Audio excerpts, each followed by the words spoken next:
نحمدہ ونصلی علی رسولہ الکریم اما بعد۔ اگر آپ لوگوں کا ایمان یہ ہے کہ تکلیف دینے والی ذات اور تکلیف کو دور کرنے والی ذات یہ اللہ تعالیٰ کی ہے، وَإِن يَمْسَسْكَ اللَّهُ بِضُرٍّ فَلَا كَاشِفَ لَهُ إِلَّا هُوَ، جب تمہیں کوئی تکلیف پہنچاتا ہے تو اللہ تعالیٰ کے علاوہ کوئی بھی دور نہیں کر سکتا۔ تو اگر آپ لوگوں کا ایمان یہ ہے تو اب ذرا بات غور سے سمجھیے گا، مسئلہ ہے کیا؟ کورونا وائرس کی صورت کے اندر ہمارے اوپر یہ عذاب آیا ہے، اس کو عذاب کہو یا اس کو امتحان کہو، تو یہ جو عذاب ہے یہ عذاب کے بارے میں اللہ رب العزت نے قرآن کریم کے اندر جو اصول بیان کیے ہے وہ اصول یہ ہے وَلَنُذِيقَنَّهُم مِّنَ الْعَذَابِ الْأَدْنَىٰ دُونَ الْعَذَابِ الْأَكْبَرِ، اللہ رب العزت قیامت کے بڑے عذاب سے پہلے دنیا کے اندر ایک چھوٹا عذاب دیتے ہیں۔ اس چھوٹا عذاب دینے کی وجہ یہ ہوتی ہے لَعَلَّهُمْ يَرْجِعُونَ، تاکہ امت جو ہے وہ اللہ تعالیٰ کی طرف رجوع کرے، لوگ اللہ تعالیٰ کی طرف رجوع کریں، اللہ تعالیٰ کے دین کے اوپر چلنا شروع کر دیں۔ تو اگر آپ لوگوں کو یہ عذاب دور کرنا ہے، اس کا حل یہی ہے کہ اللہ رب العزت کی طرف رجوع کیا جائے، یہ اس کا حل ہے۔ عذاب آیا کیوں ہے ہمارے اوپر؟ کیونکہ ہم نے اللہ تعالیٰ کے دین کے اوپر عمل کرنا چھوڑ دیا۔ دیکھو دین کے اندر ایک تو علم ہے، تو دین کے بارے میں نہ ہمیں علم ہے اور ایک عمل ہے، تو جب ہمیں دین کا علم نہیں ہے تو ہمیں دین کا عمل کیا ہوگا؟ اگر میں آپ سے پوچھوں آپ صلی اللہ علیہ وسلم کی بیٹیوں کا نام کیا ہے، آپ صلی اللہ علیہ وسلم کے 4 خلفائے راشدین ہیں ان کا نام کیا ہے؟ اگر آپ سے میں پوچھوں کہ جمعے کی رکعتوں کے اندر کتنی سنتیں ہیں، جمعے کی کل کتنی رکعتیں ہیں، اگر میں آپ سے پوچھوں کہ جنازے کے اندر کتنے فرائض ہیں، تو اس کے بارے میں شاید ہی کوئی بندہ جواب دے سکے، جبکہ یہ باتیں تو ہمیں تقریباً روز ہی پیش آتی ہیں۔ جمعے کی نماز ہم ہر ہفتے پڑھتے ہیں، جنازہ ہمارے ہر 3-4 دن کے اندر مسجد کے اندر آ جاتا ہے۔ تو جب ہمارا دین کے بارے میں علم یہ ہے، ہمارا دین کے بارے میں عمل یہ ہے، تو ظاہر سی بات ہے بے شک اس میں کوئی شک نہیں ہے کہ ہم لوگ عذاب کے مستحق ہیں، اس میں کوئی شک نہیں ہے۔ تو فجر کی نماز تو ایسا لگتا ہے جیسے کہ امت کے اوپر معافی ہے، کسی کو پڑھنی نہیں ہے فجر کی نماز۔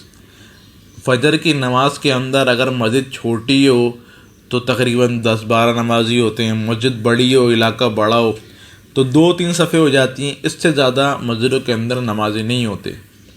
اور یہ اس کرونا وائرس کے عذاب کے اندر بھی اتنی ہی نمازی ہیں، فجر کے اندر جو ہے وہ اتنے ہی نمازی ہے۔ کورونا وائرس کے عذاب کی صورت جو ہے اللہ تعالیٰ نے بنائی ہے نا، ہم لوگ اللہ تعالیٰ کی طرف رجوع نہیں کر رہے۔ دیکھو اس دور کے اندر سائنس بھی فیل ہو گئی، ٹیکنالوجی بھی فیل ہو گئی، اللہ تعالیٰ نے کورونا وائرس کے ذریعے سے ہر چیز کو فیل کر دیا۔ اس کا حل صرف اور صرف اللہ تعالیٰ کے دین کے اوپر عمل کرنا ہے، اس کا حل اور کوئی نہیں ہے۔ میں نے شروع میں ایک بات بولی تھی کہ اگر آپ کا ایمان یہ ہے کہ آپ اللہ تعالیٰ ہی تکلیف دیتے ہیں اور اللہ تعالیٰ ہی اس تکلیف کو دور کرتے ہیں، تو تکلیف کو دور کرنے کا قانون اللہ رب العزت نے قرآن میں بیان کیا ہے۔ تکلیف جب دور ہوگی لعلہم یرجعون، جب ہم اللہ تعالیٰ کی طرف رجوع کریں گے، یہ عذاب جب ختم ہوگا۔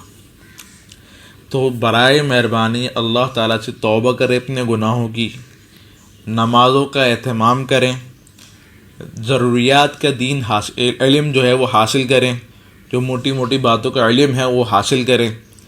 ہم لوگوں کو حرام حلال کا نہیں معلوم، حرام کیا چیز ہوتی ہے، حلال کیا چیز ہوتی ہے۔ جو چیز اللہ تعالیٰ نے حرام کی ہوئی ہوتی ہے ہم اس کو حلال کرنے کی کوشش کرتے رہتے ہیں مختلف طریقوں سے۔ جو ہمارے یہاں کا جوان ہوتا ہے وہ جوان گندی گندی فلموں دیکھنے کے اندر، گانے سننے کے اندر، ان وبال کے اندر جو موبائل کے ذریعے سے پھیلائے جاتے ہیں ان کے اندر مبتلا ہوتا ہے۔ جو ہمارا جو ہے وہ بوڑھا، جو اس سے زیادہ عمر کا آدمی ہوتا ہے، جو کمانے کے قابل ہو جاتا ہے، وہ جاب کے اندر ایسا مصروف ہوتا ہے یا اپنے کاروبار کے اندر ایسا مصروف ہوتا ہے وہ اللہ تعالیٰ کی ذات کو بھول جاتا ہے۔ اور جو بوڑھا ہو جاتا ہے اس کی نماز پڑھنے کی اور دوسرے کام کرنے کی عادت ہوتی نہیں ہے، لہذا وہ اپنی بڑھاپے کی زندگی بھی ایسی گزار لیتا ہے۔ جوان کا خیال یہ ہوتا ہے کہ یار بڑھاپے کے اندر میں اللہ تعالیٰ کی عبادت کروں گا، میں آپ لوگوں سے پوچھتا ہوں، ذرا اپنی مسجدوں کے اندر جا کر دیکھو اور ذرا دیکھو وہاں پہ کتنے بوڑھے ہیں، کتنے بوڑھے اپنے علاقوں کے اندر دیکھو، علاقے کے اندر کتنے بوڑھے آپ کے نماز پڑھ رہے ہیں اور کتنے بوڑھے آپ کے علاقے کے اندر رہ رہے ہیں، اور اپنی مسجدوں کے اندر آ کے دیکھو کہ کتنے بوڑھے نماز پڑھنے کے لیے آ رہے ہیں۔ لیکن حال یہ ہے کہ شیطان نے ایسا بہکا دیا اور نفس کے اندر ہم ایسے اس کے حربے کے اندر مبتلا ہو گئے کہ جوان وہ نماز نہیں پڑھ رہا جوانی کی وجہ سے، اس سے زیادہ عمر کا آدمی وہ نماز نہیں پڑھ رہا مصروفیت کی وجہ سے، اور جو بوڑھا ہو جاتا ہے وہ نماز نہیں پڑھ رہا، کیوں؟ اس نے پوری زندگی نماز نہیں پڑھی، اس لیے وہ اب نہیں پڑھ رہا۔ تو برائے مہربانی اس عذاب کو دور کرنے کی صورت ایک ہی ہے، دین کا علم حاصل کرو اور دین کے اوپر عمل کرنا شروع کرو۔ اگر آپ علم حاصل نہیں کرو گے، عمل نہیں کرو گے، یہ عذاب دور نہیں ہوگا۔ السلام علیکم ورحمۃ اللہ وبرکاتہ۔